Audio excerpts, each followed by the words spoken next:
Cerutu buatan apa ini, Pak? Nggak tahu dari mana ini. Bukan Kuba, belum. Bukan Kuba ini. Venezuela apa? Ya, sama-sama Amerika Selatan. Tapi paling bagus katanya itu Jember punya itu. Oh iya. Bakonya katanya. Mahal sekali nih, 1,2 ini satu. Satu batang. Dikasih teman. Berapa? Udah setengah habis ini. Lebih. Ini juga dihisap 5 orang.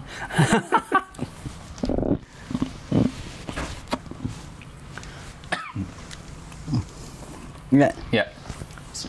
Assalamualaikum warahmatullahi wabarakatuh. Waalaikumsalam. Alhamdulillah hari ini saya berada di kediaman Bang Mice. Yeah. Jadi setiap saya ke Jakarta dan ada waktu luang, saya usahakan datang ke sini bersilaturahmi. Iya, terima kasih Dan. Terima kasih. Nah, bermalam juga di sini. Kalau Abi pernah bermalam juga. 2 malam dia. 2 malam. Ya, jadi di kesempatan kali ini saya memanfaatkan waktu. Sudah sering ngobrol dengan Bang Micet, cuma belum pernah ini saya rekam untuk podcast saya dari yang namanya itu dari titik ini. Jadi saya berada di tempat kerja semacam workshop. Nah, sekalian teras ya. Sekalian teras. Nah, sejak saya sering baca Kompas waktu saya kuliah dulu itu, kalau tiap hari Minggu itu saya langsung buka itu Benny and Mice ya. Jadi saya suka satir-satirnya di situ. Yeah. Nah, beberapa tahun lalu ini hikmah dari pandemi.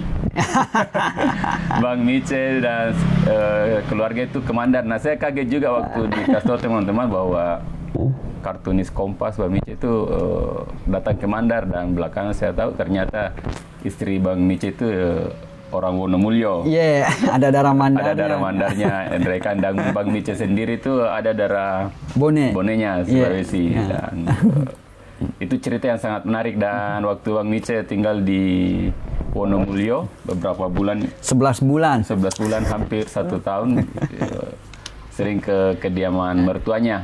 Dan waktu saya habis ekspedisi itu naik sepeda, saya belok ke situ juga Bang Mice, dan banyak kita ngobrol-ngobrol tentang kegiatan berkesenian, khususnya ini tentang pariwisata, karena Bang Mice meskipun orang Sulawesi Selatan dan istrinya orang Sulawesi Barat, tapi mungkin pertama kali datang Bang dulu ya, dalam waktu lama.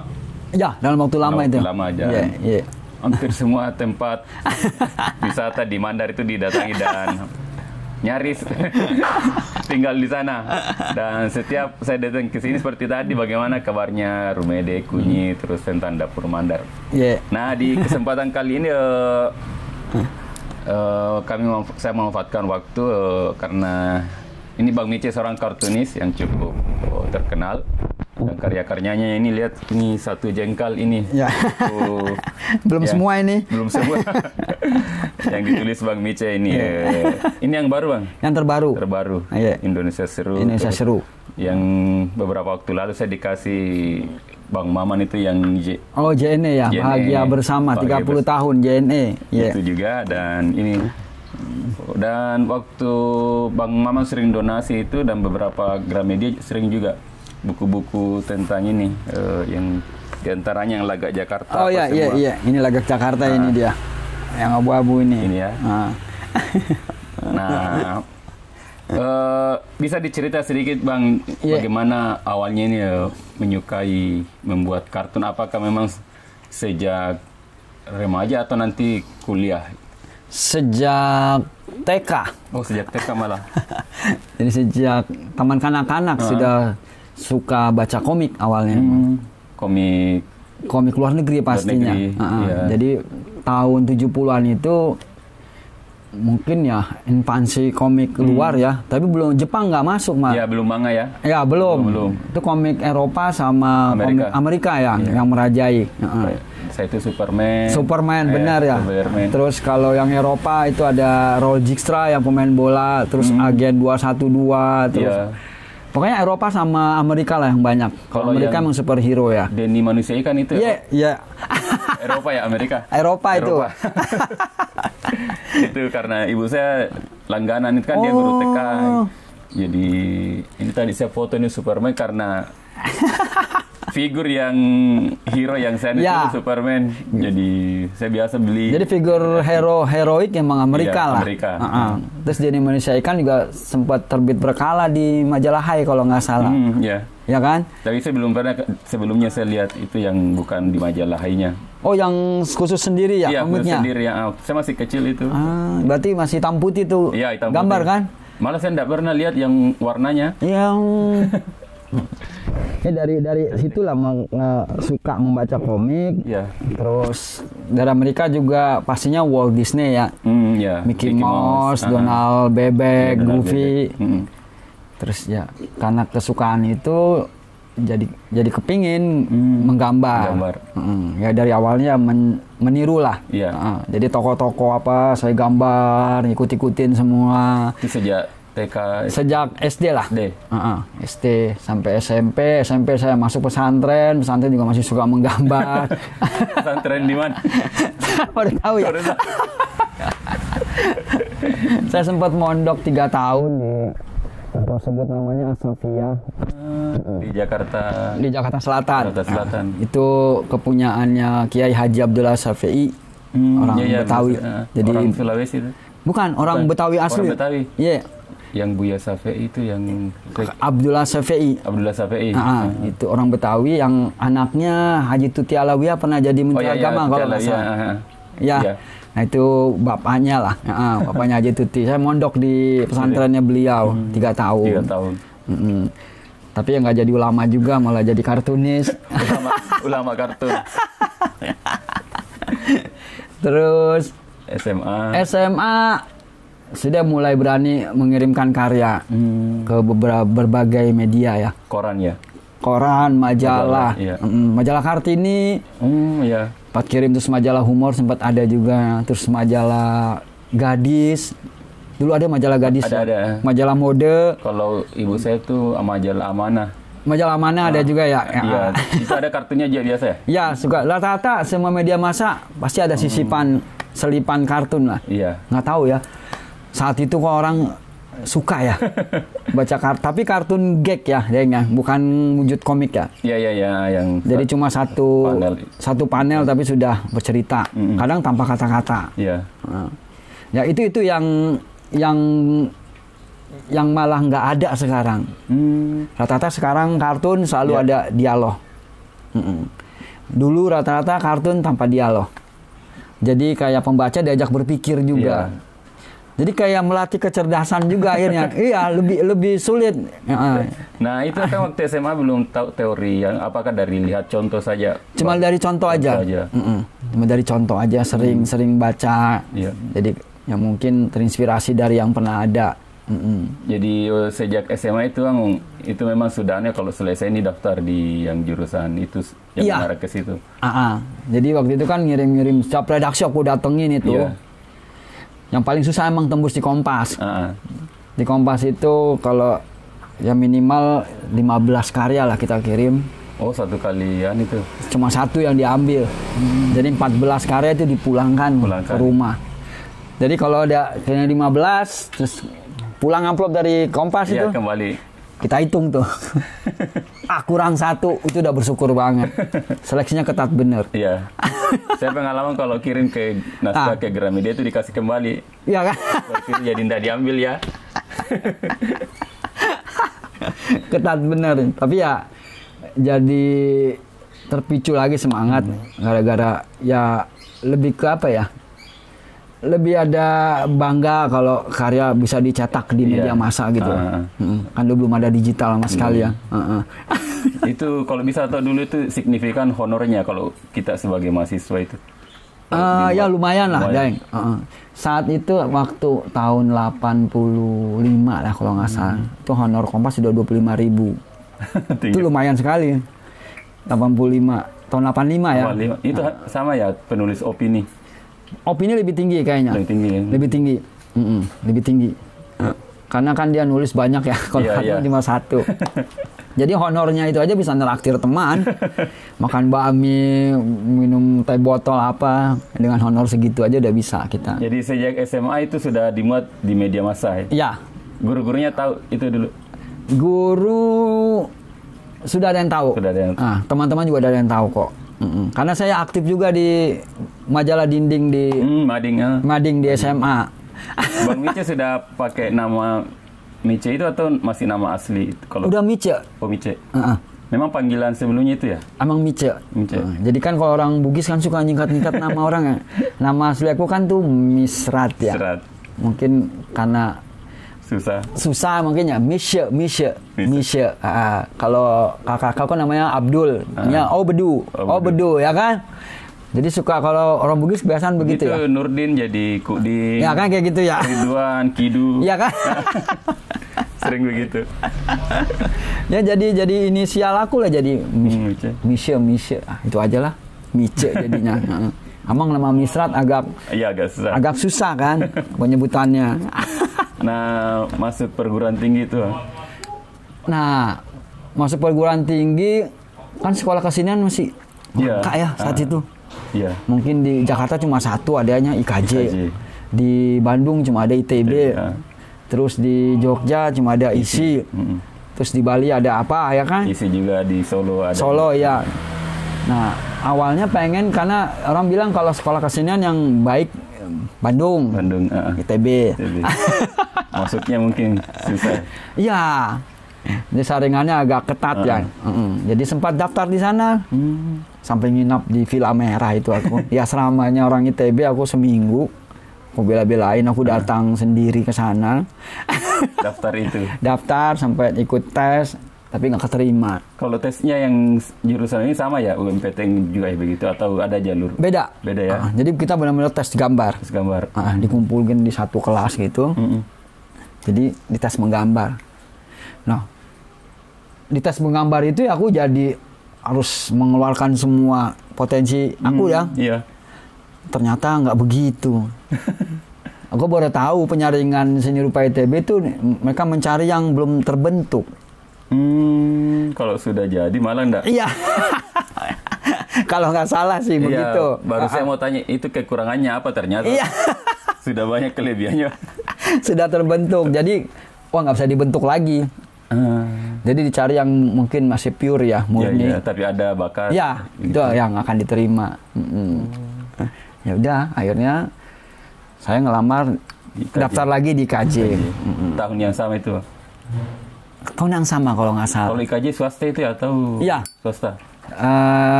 Ada yang bilang subsidi, ada yang bilang yayasan. Iya.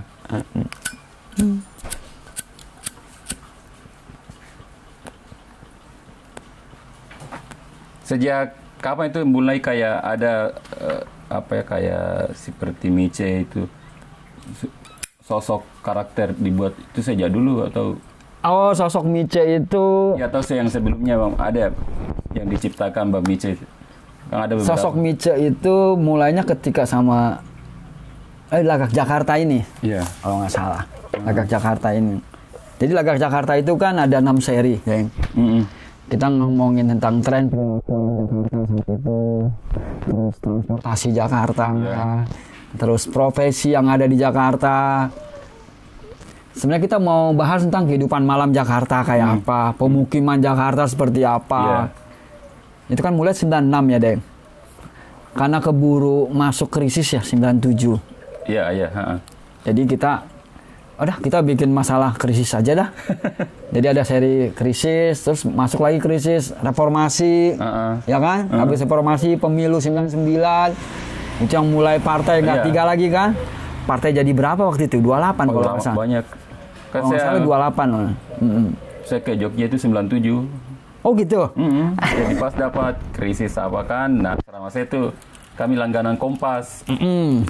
Di sering lihat karya-karya Bang Mice. Oh, sejak situ ya mulai ada karakter Mice itu ya? Ya, sendiri tapi itu belum gabung sama Benny.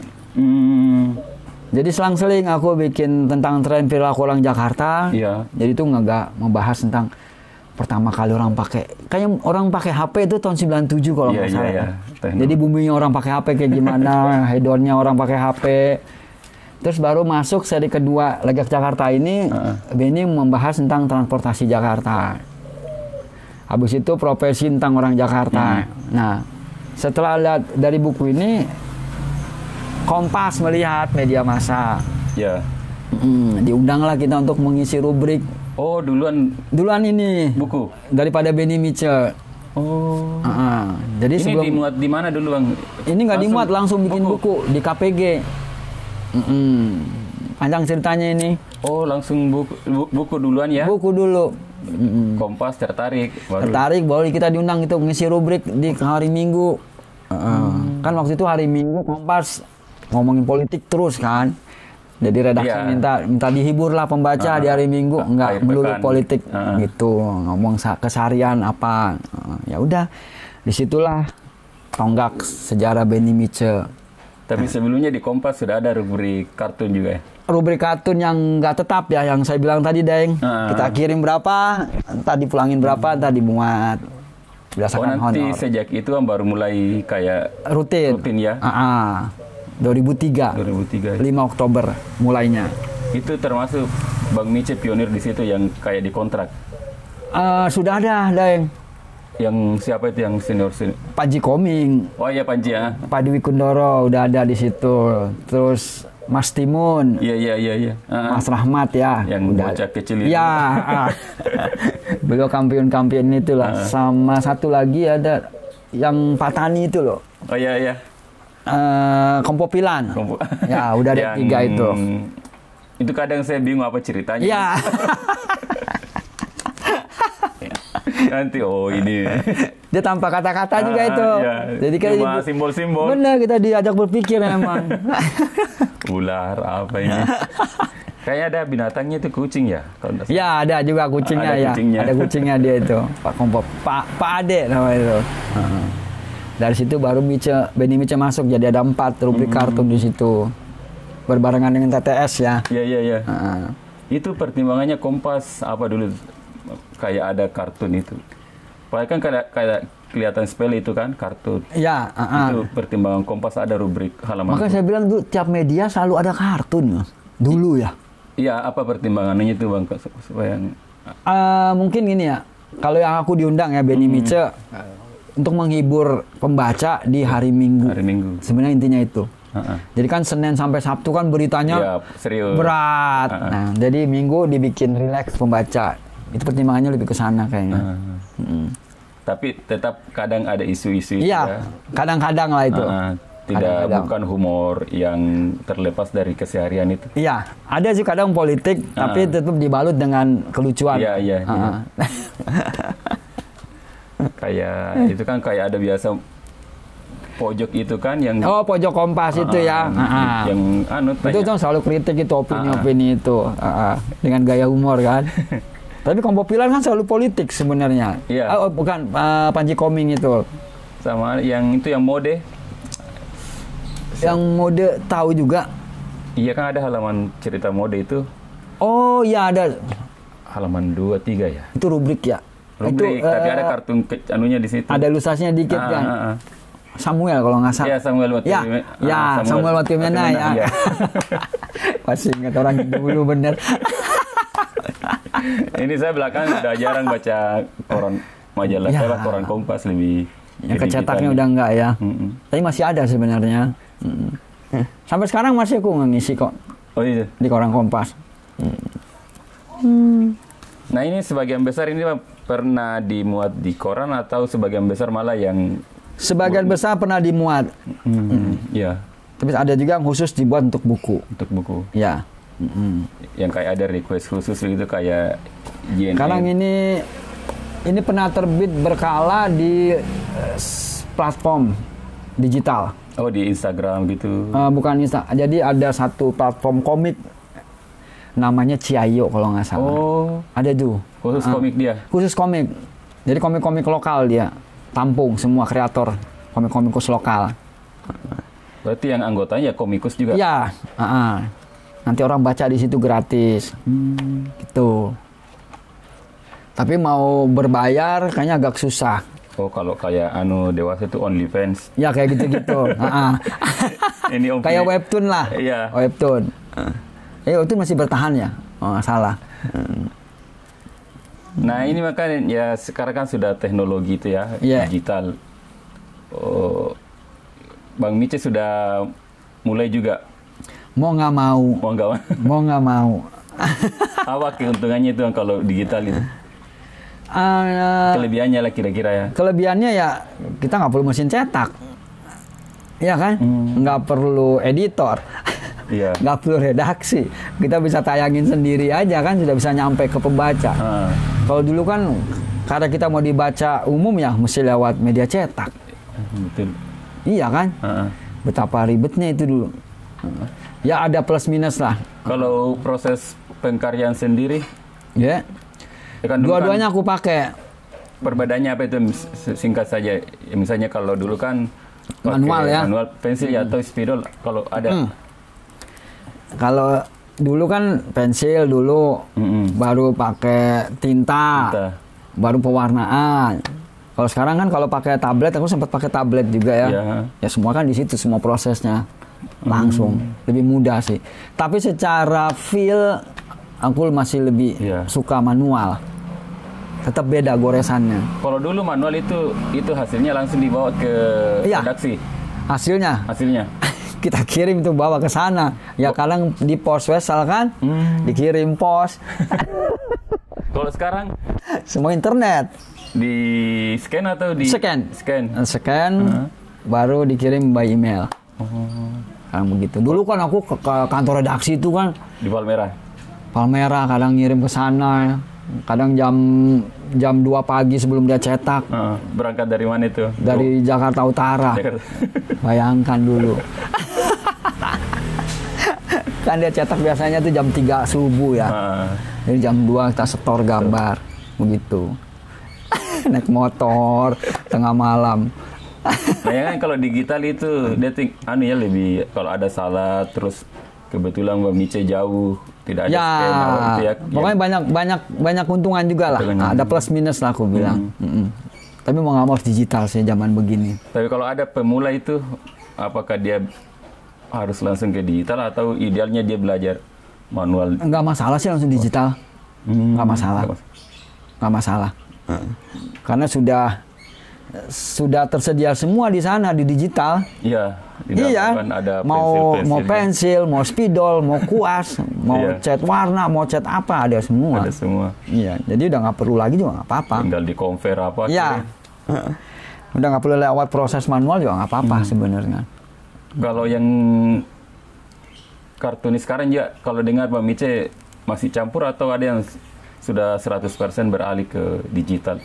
Siapa? Yang teman-teman kartunis yang lain ini. Rata-rata udah 100% digital. Rata-rata ya. Mereka sketsa juga di tablet.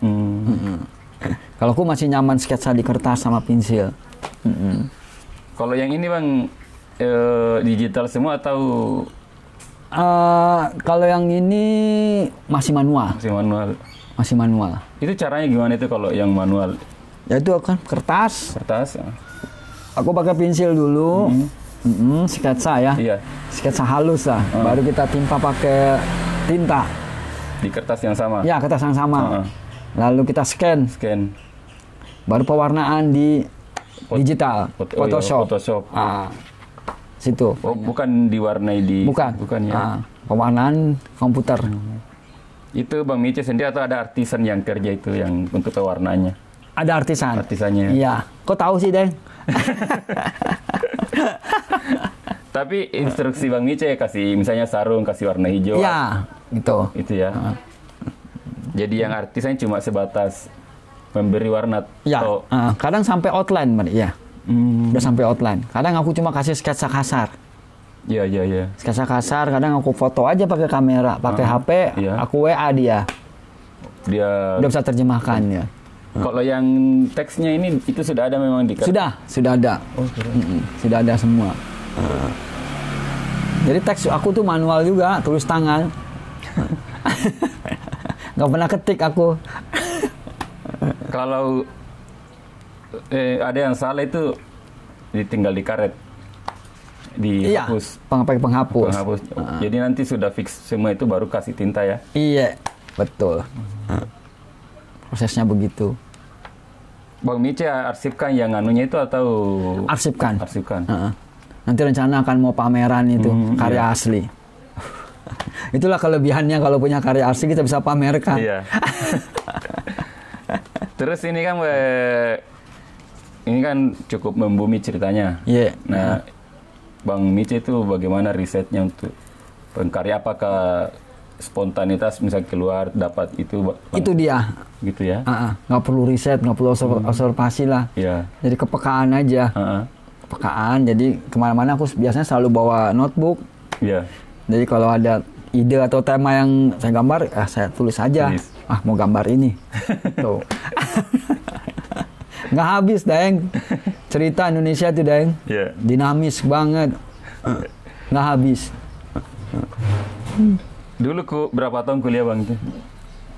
Aku agak lama ya, agak betah di kampus. Berapa? 6 tahun. Saya 9 tahun. Lebih lama lagi. Dan tidak selesai.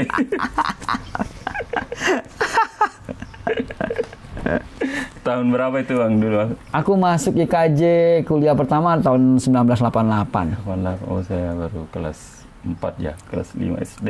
Masa? Iya. Saya 88 itu? Saya lahir 78. 78, aku 70. Kita beda 8 tahun berarti, Den.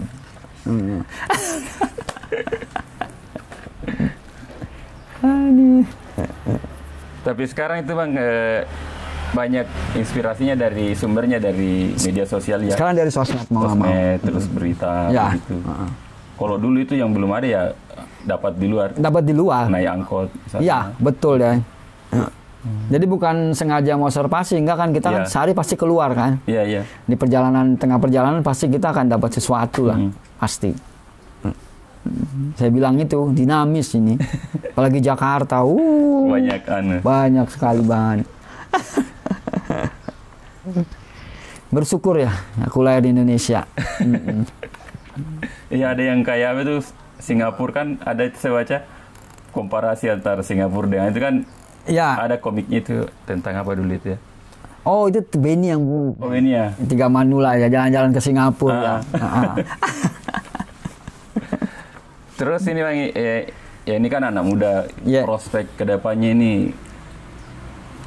tentang kartun seperti ini ke depan bagaimana, baik tentang persoalan digitalnya, terus artificial intelligence dan AI itu ya? Iya, termasuk AI dan respon pembaca terhadap ini, apakah tetap bisa diandalkan?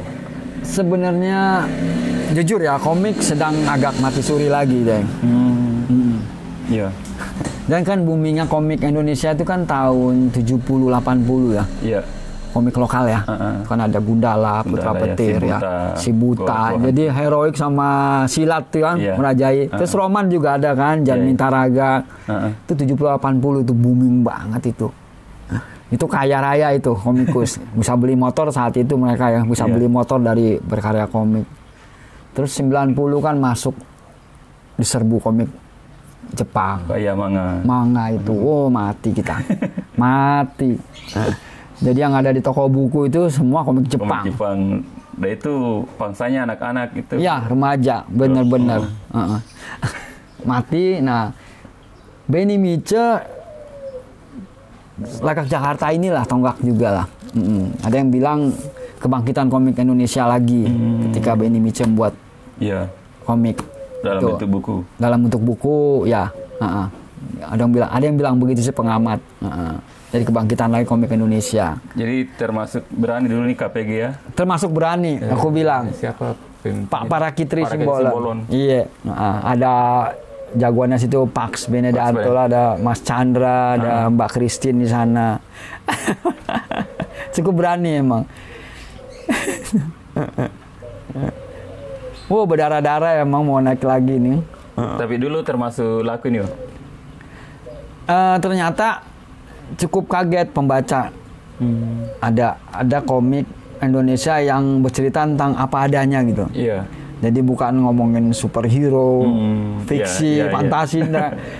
Jadi kita cerita sehari-hari kita kemas lewat komik itu, orang jadi relate gitu ya. Itu yang bikin orang suka. Kalau di luar negeri sendiri ini sudah sering biasa, misalnya di Amerika yang sudah sering itu lah komik ini kan ada istilah graphic novel ya mereka ya, tentang mungkin kehidupan si artisnya sendiri dikomikan malah. Jujur saya dan Benny emang terinspirasi oleh kartunis Malaysia. Oh gitu. Datuk Lat itu. Datuk Lat. Ada komiknya judul Kampung Boy, Tomboy itu. Dia udah menceritakan keseharian orang Malaysia seperti apa. Iya. Agak terinspirasi lah kita di situ. Oh, pantasan nih kayak Upin itu kan isinya sudah panjang ke belakang ya. Upin kan berhasil juga. Iya, Boboiboy. Boboiboy juga. Itu Malaysia. Oh, ternyata lebih dulu ya Malaysia. Lebih dulu Malaysia. Lebih dulu Malaysia. Kita akui lah. Kira-kira faktor apa itu? Apakah gara-gara Orde Baru atau? Ya mungkin ada faktor itu ya.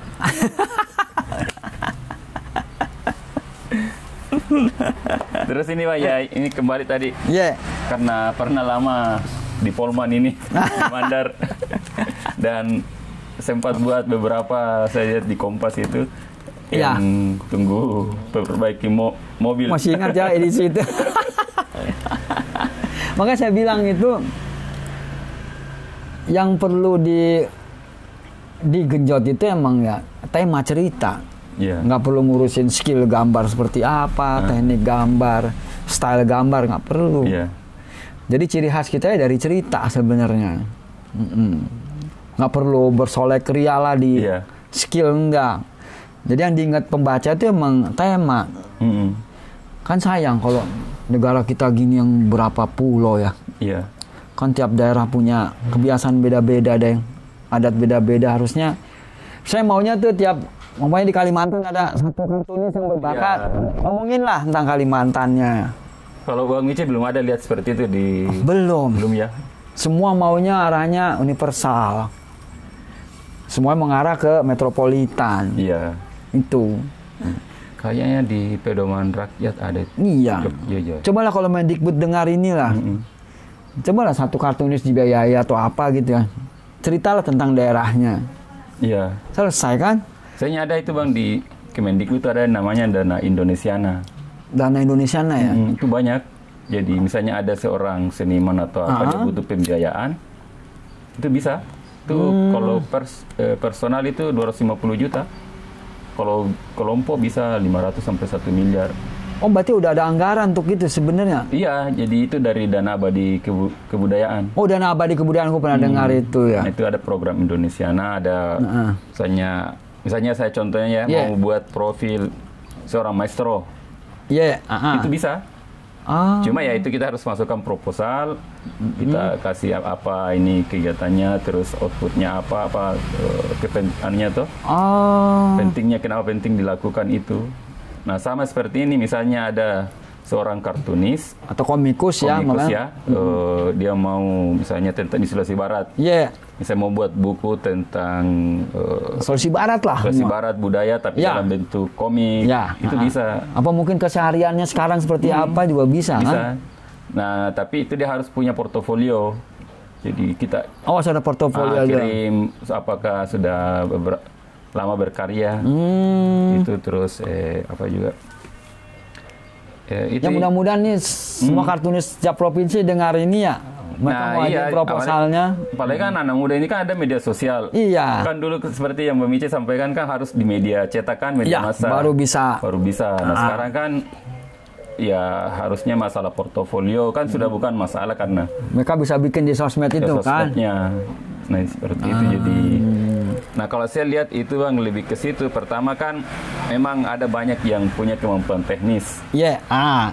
Cuma untuk menangkap fenomena sosial, makanya perlu collab tuh ya dengan beberapa. Harus ada tim berarti. Iya, jadi misalnya saya punya ide seperti ini, tapi saya tidak bisa kemampuan menggambar. Bisa nggak itu? Nah, nanti ada lagi yang khusus mengalurkan cerita biar enak gitu kan. Alurnya gimana, mulainya di mana, nanti endingnya seperti apa gitu. Jadi kan lumayan itu kalau dia ada misalnya seorang komikus kartunis, dia punya Instagram khusus tentang karyanya kan orang kan pasti tunggu. Apalagi besok ini Iya. Kan. Dan dengan sendirinya kalau sudah kan dia bisa jadi influencer apa semua. Iya.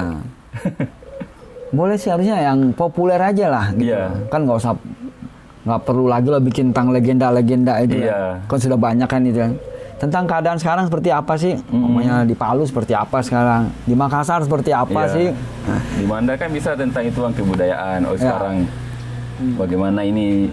Jadi secara pribadi tuh saya bisa tangkap seperti itu, cuma bagaimana ini menuangkannya. Dan itu bukan cita-cita karena kan sudah tua ini. Ada keinginan cobanya saya itu saya punya keinginan pintar main gitar. Sama pintar menggambar. Itu sejak kecil saya suka menggambar. Cuma itu karena sistem pendidikan kita tidak Oke, ya. Kalau ada bakat itu tidak bisa tersalurkan. Tersalurkan di situ. Jadi benar ya. Kita kayak tidak percaya diri kalau menggeluti itu. Betul ya. Bahkan di daerah. Berarti support fasilitasnya kurang. Enggak juga. Lebih ke lingkungan. Kalau fasilitas kan ya sebenarnya ada ya. Ada, misalnya kalau dulu ibu saya kan guru, ada koperasi. Dia bilang ke pegawai koperasi, sejauh saya ambil buku bebaskan. Kan koperasi guru kan bisa ambil terigu, beras, apa. Nah kalau ibu saya itu dia bilang kalau ambil buku sama ketika saya SMA roll film itu saya bebas buat bon sendiri. Jadi kalau dibanding teman-teman lain itu saya lebih untuk buku-buku itu gampang sekali. Nah itu lebih ke sih, cuma ya itu tadi waktu SMA itu kan tidak ada saluran itu. Jadi waktu saya sekolah itu sering kalau malas sih menggambar teman dari belakang.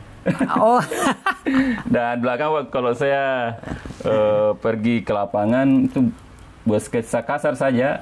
Kalau gambar perahu bagaimana kan paling langsung on the spot gitu ya dia? Iya, jadi misalnya waktu saya berlayar ke Australia itu, saya buat gambarnya. Masih ada sketsanya disimpan, Deng? Ada, itu kan saya mau buat semacam tulisan tangan sama sketsa tentang gambar perahu itu. Misalnya kalau Padewakang diiris, itu apa potongannya? Oh ada sampai begitu ya gambarnya. Bagian ini namanya. Jadi nggak cantik memang, tapi secara informasi orang ini di situ. Nah itu saya juga terpengaruh kan, sering saya antar peneliti-peneliti Jepang, profesor, terus mahasiswa itu meskipun mereka punya kamera, tapi tetap mengupayakan digambar. Tetap bisa menggambar rata-rata. Iya, kalau ini dia gambar. Jadi kayaknya itu lebih kayak mungkin tadi kan meskipun digital ada sekarang, tetap kan dibutuhkan itu kan sketsa itu kan. Ya kan sama kan tinggal foto selesai kan. Iya. Tapi kalau menggambar itu ada hal yang didapat di situ. Betul. Itu yang mungkin perlu diketahui anak-anak Gen Z itu. Tapi pelajaran menggambar di sekolah dasar masih ada nggak sih? Nah itu kayaknya nggak ada lagi. Iya kan? Kalau zaman kita kan masih ada ya pelajaran di SD tuh menggambar ada ya, seni rupa ya. Seni rupa ada. Nah itu yang hilang emang sekarang. Jadi anak saya yang bungsu namanya Moana itu suka menggambar. Jadi kertas kosong atau kalau dia minta uang dia gambar, dia jual. Ya makanya akhirnya sekarang banyak buka les gambar kan. Nah itu saya mau les kan, nggak ada kan? Iya.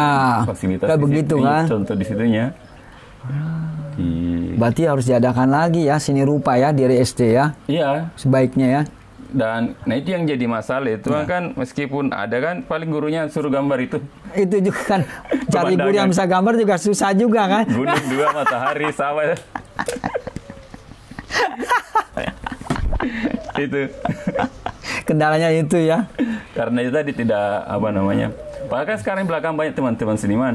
Nah, ya. Nah, kalau saya misalnya seorang kepala sekolah, misalnya ini ada dana bos kan, siapa yang bisa berupa ini seniman, masuk ngajar ini kami ada gaji, idealnya seperti itu. Ya. Nah ini banyak di Mandar itu banyak teman-teman yang bisa menggambar. Banyak sebenarnya. Oh iya ini kan baru-baru ini Bang ada pameran Taman Budaya itu. Itu masuk Aat Mandar mana? Iya Aat Mandar. Terus Bang Rahmat Mukhtar dia sering kasih kelas di galerinya itu untuk mengajar anak-anak. Itu siapa yang gondrong di orang Mamasa ya? Bukan siapa? Yang rambutnya gimbal itu. Dari Kalumpang, Andre ya? Itu serba bisa itu kan. Oh iya, dia kan pematung juga. Pematung juga, dan secara teori dia kan kuliah di Makassar juga, seni rupa. Seni rupa Makassar ya. Jadi banyak sebenarnya kan. Cuma itu kan perupa mandar ya. Harus ya kan butuh rokok ini, jadi makanya kalau dipakai di sekolah ada gajinya. Ya, harus ada gaji seperti itu. Tetaplah butuh lah. Iya, karena kalau masyarakat kita di daerah langsung dihadapkan harus langsung beli karya kan.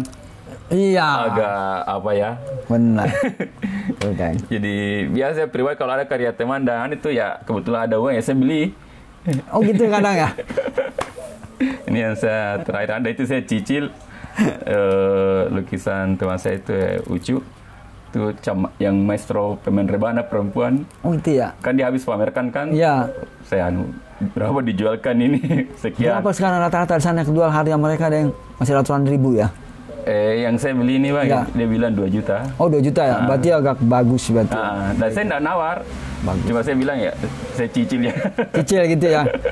Nah, apresiasi ya deh. Iya, jadi saya mengapresiasinya itu dengan membelinya. Benar sih. Dan nah itu harapan saya tuh ya, itu teman-teman juga seperti itu. Cuma itu tadi Bang kan beda-beda kemampuan ekonomi. Kayak barang mewah lah ya seni itu ya. Bentuk sih. Ya perupa Sulbar apa namanya dia? Perupa Mandar ya? Perupa, dan memang ada beberapa komunitas. Beberapa komunitas ya. Ini bulan berapa ini ada annual art, itu sudah tahun kedua. Pameran seni rupa. Nah itu kan di TBM sudah ada bangunan khusus. Ya. Jadi orang bisa pameran di situ. Dan beberapa itu dipasang sampai sekarang itu dipajang. Pajang ya? Itu yang di mana yang baru dibangun deh? Iya, Taman Budaya di Taman Budaya itu, Tinambung itu ya? Jadi aktif deh masih? Aktif, jadi kebetulan kan pihak TBM juga bantu. Jadi ada dana, saya lupa istilahnya itu, dari pusat. Itu berapa, 1 miliar, 2 miliar itu untuk beberapa event kegiatan. Ya berapa kegiatan situ ya? Tari, pentas apa, terus ada juga seni rupa. Boleh kapan aku pameran di sana deh? Masuk nggak kalau pameran kartun di sana? Masuk. Jadi ya bukan cuma fasilitas pemerintah, biar ada misalnya saya biaya sendiri atau usaha komunitas itu bisa. Ya kan? Penting bisa pameran di sana lah gitu. Ya upayakan sendiri juga nggak apa-apa lah itu. Makanya ini saya yang Nusa Pustaka perpustakaan saya itu saya ubah ke konsepnya bukan cuma perpustakaan museum tapi mau ke galeri. Taman baca masih? Iya masih. Masih ya? Nah supaya lebih ke depan ini saya mau ubah konsepnya jadi galeri. Galeri maksudnya tiap bulan itu tema yang saya pamerkan saya ganti. Ganti-ganti ya? Jadi misalnya pamerannya tentang ini bulan ini misalnya tentang sande. Jadi saya pamerkan foto sande, multimedianya, artefaknya. Baru undang sekolah-sekolah. Untuk berkunjung. Iya. Nah bulan depan apakah tentang tenunan. Jadi itu study tour lah ya. Study tour dari anak-anak itu kan. Ini saya dapat cerita dari teman saya yang dia perupa, dia dosen seni rupa di UIN Makassar. Dia kan sering ke Australia studi banding apa. Nah itu tradisi seperti itu sejak dini. Karena katanya ini mereka nantilah yang menjadi kolektor. Iya. Jadi kalau tidak sejak dini dibudayakan tradisi seperti itu, karya siapa yang akan membeli, kira-kira seperti itu, mengapresiasi. Benar sih. Jadi saya jadi ingat tuh kalimat apa ya, negara yang maju itu yang menghargai budayanya. Itu. Iya kan? Itu dia kan? Nah itu saya mau putus tradisi yang tidak kebudayaan dengan itu kan. Jadi saya mau aktif itu sepanjang tahun itu orang sering datang. Kan kalau cuma perpustakaan itu kan kita dikalahkan sekarang AI. Ya. Informasi kan di HP semua. Sudah di HP semua, betul. Mereka jarang ke itu. Perpustakaan ya. Betul. Saya lihat ini harus diubah konsepnya. Harus dirubah konsepnya benar. Harus banyak kegiatan berarti. Kegiatan dan yang tidak ada di Google. Ya, kegiatan offline lah berarti kan. Offline datang lihat-lihat. Yang bagaimana sande apa semua itu. Harus sering jadi pengen kesana lagi aku jadinya. Mau berbuat sesuatu apa lebih di sana nanti. Nah terakhir ini karena sudah ini juga kan mau juga keluar ini. Ini kan Bang Mice orang Sulawesi itu bagaimana ceritanya itu? Orang tuanya dari Bone terus ada Dan apakah masih ada keluarga di sana? Iya kan, aku kan ibu bapak orang Bone dua-duanya. Yeah. Terus dapat istri juga ternyata orang gabungan Enrekang sama Manda. Ya jadi klop lah. Ya jadi untungnya ya, jadi kalau mudik ya nggak ganti-gantian ya. Satu arah kita. Itu ibu bapaknya memang orang sana yang bermigrasi ke sini? Iya, orang sana bermigrasi ke Jakarta. Ceritanya tahun berapa itu? Tahun 80-an. Oh, 80-an. Kalau orang tua aku dari tahun 60. 60-an lah. Di Tanjung Priok? Iya.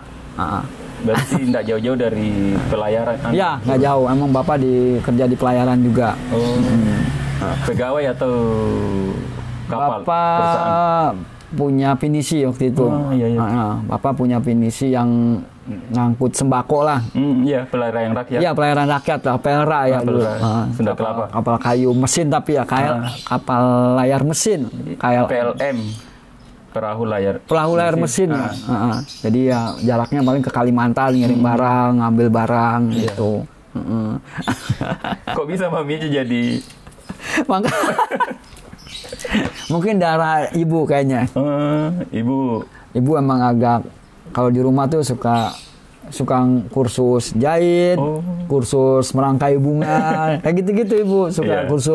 Suka ikut kursus apalah, kursus bikin kue. Mungkin dari situ sih ya, ada darah seninya ada dari ibu. Iya Bang, ini sudah.